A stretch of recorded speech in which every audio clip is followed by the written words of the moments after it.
Hello, CBC.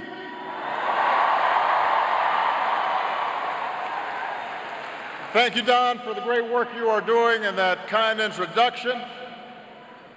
I love you, too.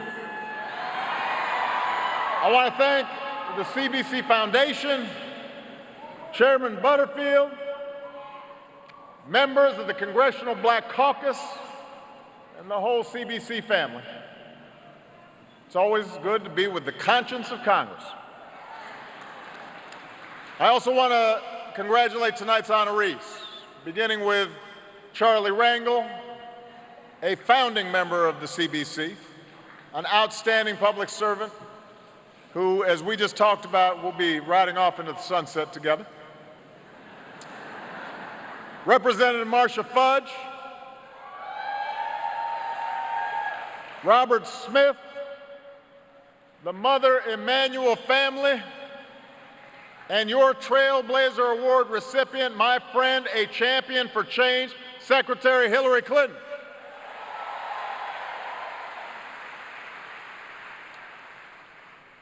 There's an extra spring in my step tonight. I don't know about you guys, but I am so relieved that the whole birther thing is over.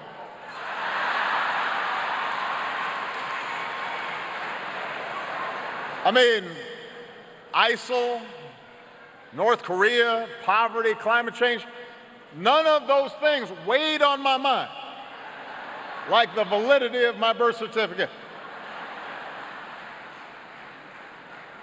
And to think that with just 124 days to go, under the wire, we got that resolved. I mean, that's a boost for me in the home stretch. In other breaking news, the world is round, not flat.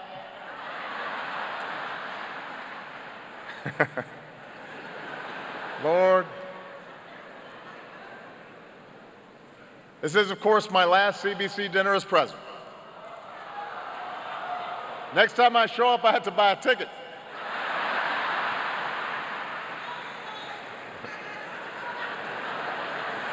Now, don't get me wrong, though, we've still got so much work to do, and we are sprinting all the way through the tape. But the days are winding down. I've noticed that whenever Michelle or I travel around the country, folks come up and they say, "Oh, we're so sad to see you go."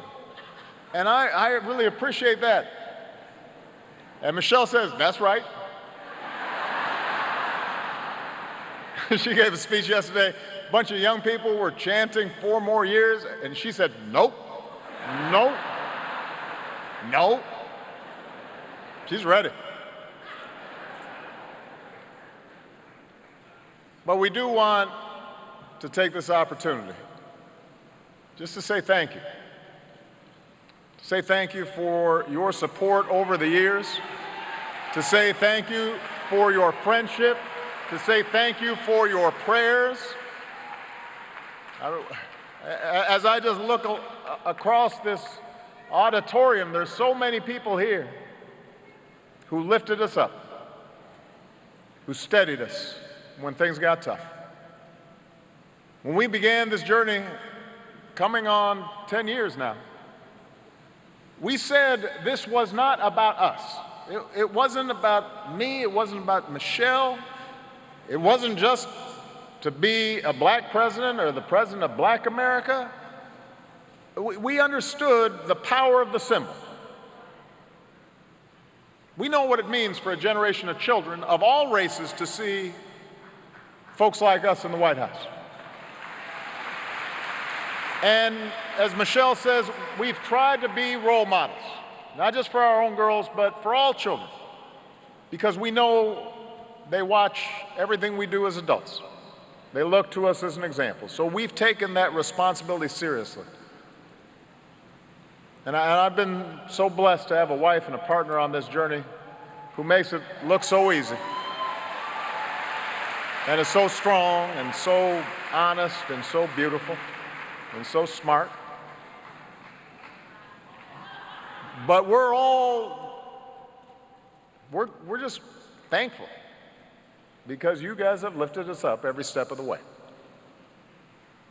Now, we know, however, that what matters most for our community is not just the symbol, not just having an African-American president. It's having a president who's going to do his or her darndest to make the right decisions and fight the right fights. And think about the fights that we've waged together these past 8 years. Together, we fought our way back from the worst recession in 80 years. Turned an economy that was in free fall, helped our businesses create more than 15 million new jobs. We declared that health care is not a privilege for a few, but a right for everybody. Secured coverage for another 20 million Americans, including another 3 million African Americans. Our high school graduation rate is at an all-time high, including for African American students. More African Americans are graduating from college than ever before. Together, we've begun to work on reforming our criminal justice system, reducing the federal prison population, ending the use of solitary confinement for juveniles, banning the box for federal employers, reinvigorating the Justice Department's Civil Rights Division, pushing to make sure police and communities are working together to make sure that our streets are safe and that our law is applied equally. We're giving opportunities for kids so that they don't get in the criminal justice system in the first place. And I want to thank all of you who've helped us reach nearly 250 My Brother Keepers communities across the country.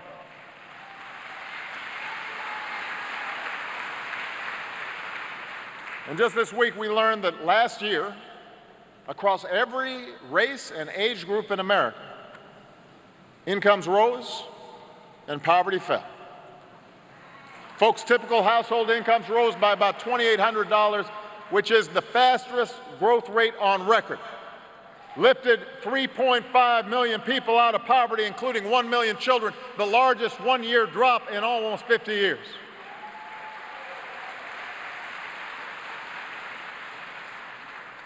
By so many measures, our country is stronger and more prosperous than it was 8 years ago. And none of it's been quick, none of it's been easy. None of it has come without a fight. And so much of our work remains unfinished. But then we knew that we would not solve all of our challenges in 1 year, or one term, or even one presidency. Not even in one lifetime. Because we understand better than anybody that this is the story of America. That the project of America is never finished. It is constantly a work in progress. And what has always made us unique is our capacity to change. Our conviction. The change doesn't come from some ruler, but it comes from the bottom up, from us, from the actions we take, whether it's women seeking the right to vote or a young John Lewis leading a mighty march in Selma. We do our part to slowly, steadily make our union a little bit more perfect. We know that. And that's what we've done these past 8 years. And now that's what we have to keep on doing. You may have heard Hillary's opponent in this election say that there's never been a worse time to be a black person.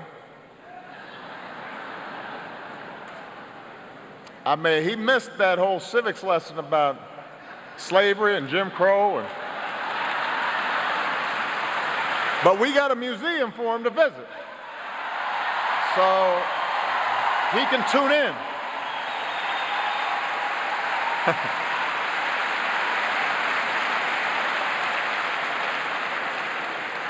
We will educate him.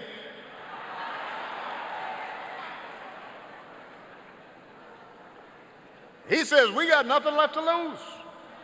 So we might as well support somebody who has fought against civil rights and fought against equality and who has shown no regard for working people for most of his life. Well, we do have challenges,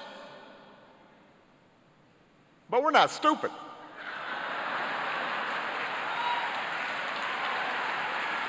We know the progress we've made, despite the forces of opposition, despite the forces of discrimination, despite the politics of backlash. And we intend to keep fighting against those forces. When governors refuse to expand Medicaid that hits the folks most in need, we'll fight. When folks block an increase to the minimum wage or refuse to expand paid family leave or won't guarantee equal pay for equal work that hurts the pocketbooks of every family and African American families, we will fight. When we're not investing in the schools that our kids deserve, when one group of Americans is treated differently under the law, when there are those who somehow think it's wrong to make sure that folks have access to affordable housing or are unwilling to do what it takes to make sure our veterans get the benefits that they've earned, or aren't helping to sign folks up for health insurance. We will not stop our march for justice. We will not stop pushing for the security and prosperity of all people. That doesn't stop with my presidency. We're just getting started.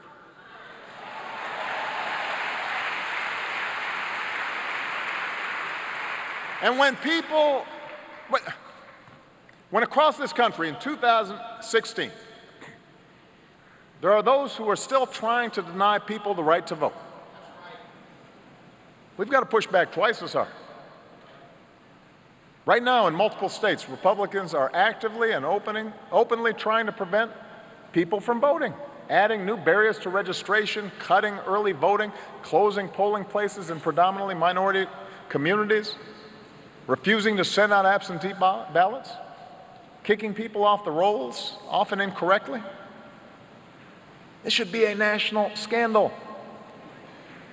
We were supposed to have already won that fight. We're the only advanced democracy in the world that is actively discouraging people from voting. It's a shame. And then they try to justify it by telling folks that voter fraud is rampant. Between 2000 and 2012, there were 10 cases of voter impersonation nationwide. 10. People don't get up and say, I'm going to impersonate somebody and go vote. They don't do that. Meanwhile, some of the same folks who are trying to keep you from voting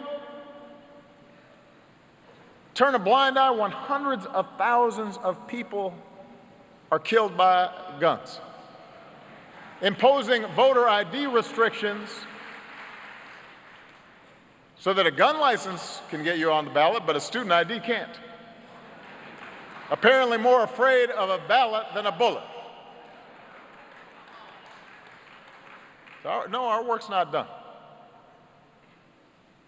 But if we are going to advance the cause of justice and equality and prosperity and freedom, then we also have to acknowledge that even if we eliminated every restriction on voting, we would still have one of the lowest voting rates among free peoples.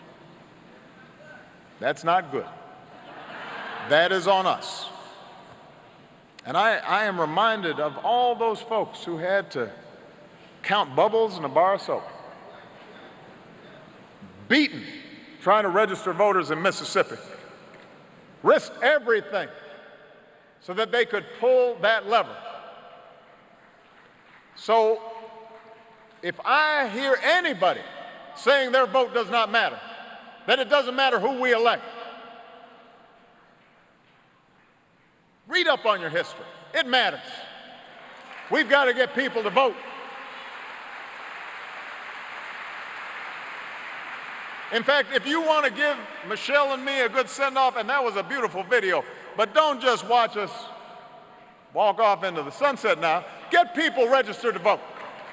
If you care about our legacy, realize everything we stand for is at stake. All the progress we've made is at stake in this election. My name may not be on the ballot, but our progress is on the ballot. Tolerance is on the ballot. Democracy is on the ballot. Justice is on the ballot. Good schools are on the ballot. Ending mass incarceration, that's on the ballot right now. And there is one candidate who will advance those things. And there is another candidate whose defining principle, the central theme of his candidacy, is opposition to all that we've done. There's no such thing as a vote that doesn't matter. It all matters. And after we have achieved historic turnout in 2008 and 2012, especially in the African American community, I will consider it a personal insult, an insult to my legacy, if this community lets down its guard and fails to activate itself in this election. You want to give me a good send-off? Go vote. And I'm going to be working as hard as I can these next 7 weeks to make sure folks do.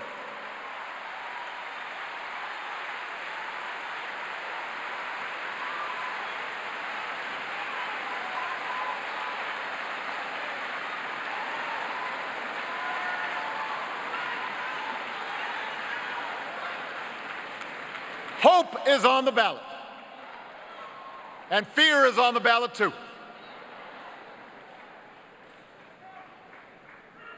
Hope is on the ballot, and fear is on the ballot too.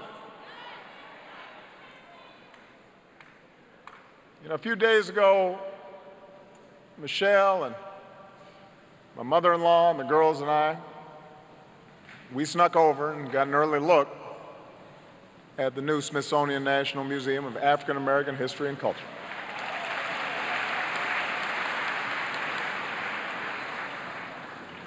We looked at the shackles that had been used to bring folks over. We saw the shacks where slaves had been trying to make a way out of nowhere. And then, with each successive level, we saw the unimaginable courage and the struggles and the sacrifices and the humor and the innovation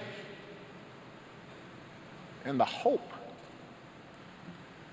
that led to such extraordinary progress even in our own lifetimes. And it made us proud, not because we had arrived, but because what a road we've had to travel. What a miracle that despite such hardship, we've been able to do so much. And I know everybody in this room understands that progress is not inevitable. Its sustainment depends on us. It's not just a matter of having a black president or first lady. It's a matter of engaging all of our citizens in the work of our democracy. It was that slave who said, you know what, despite the risk of the lash, I'm going to learn how to read. It's Harriet Tubman saying, despite the risk to my life, I'm going to free my people. It's Fannie Lou Hamer saying, despite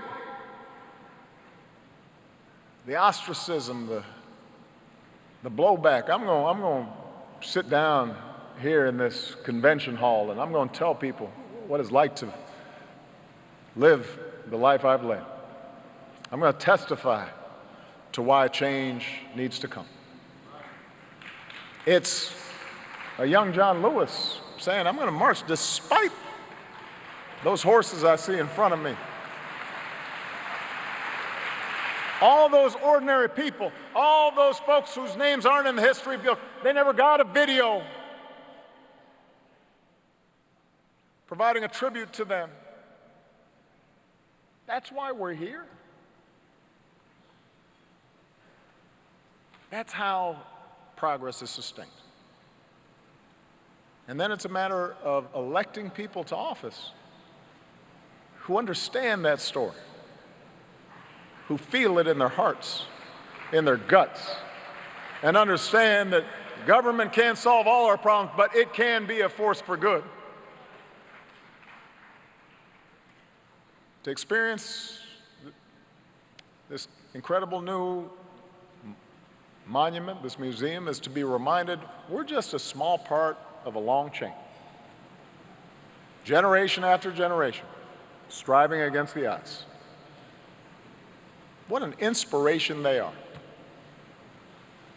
And what an inspiration all of you are, especially the young people who are here. That's why I'm still fired up. That's why I'm still ready to go. And if you are too, if you're ready to continue this journey that we started, then join me. Register folks to vote. Get them to the polls. Keep marching, keep fighting, keep organizing. If we rise to this moment, if we understand this isn't the end point, this is the beginning, we're just getting going, we're just getting moving, then I have never been more optimistic that our best days are still ahead. Thank you for this incredible journey, CBC. God bless you. God bless this country that we love. We love you.